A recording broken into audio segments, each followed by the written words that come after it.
crossover is a more recent trend. While SUV and crossovers both look pretty similar from the outside, they are fundamentally different in how they are built.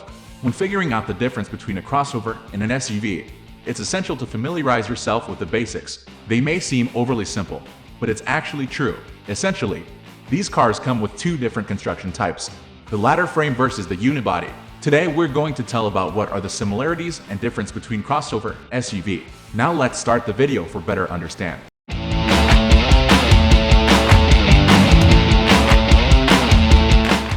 In the last decade, the variety of car bodies available has become a bit overwhelming.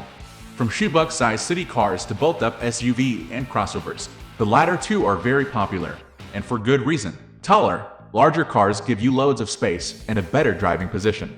Now, you only know you want a big car, so that's you narrow down to an SUV or crossover. Whilst these names are often used interchangeably, there are actually a few important distinctions you ought to know about. We will go through the major differences to note in the crossover vs SUV battle, and by the end of this piece, you will know which body type is for you. SUV is short for sports utility vehicle. SUV are the OG of big cars. Think Range Rover or the Toyota RAV4. A crossover is a more recent trend. While SUV and crossovers both look pretty similar from the outside, they are fundamentally different in how they are built.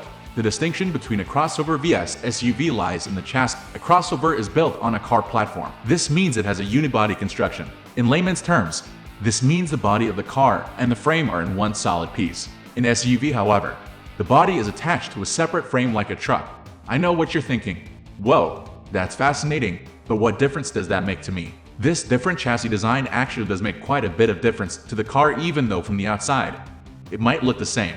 Because they are on a truck frame, SUV typically have a higher ride height, and thus a higher center of gravity. Crossovers are more similar to the hatchback, they're smaller, and have a lower ride height. Due to their solid unibody car-based chassis, they handle a lot better in narrow turns in city traffic.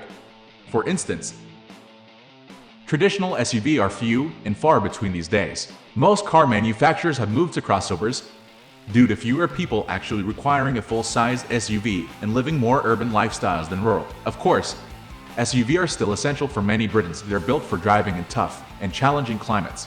Rear-wheel drive is almost always used, and four-wheel drive is usually standard.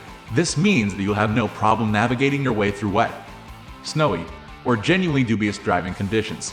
In contrast, crossovers are typically always front-wheel drive.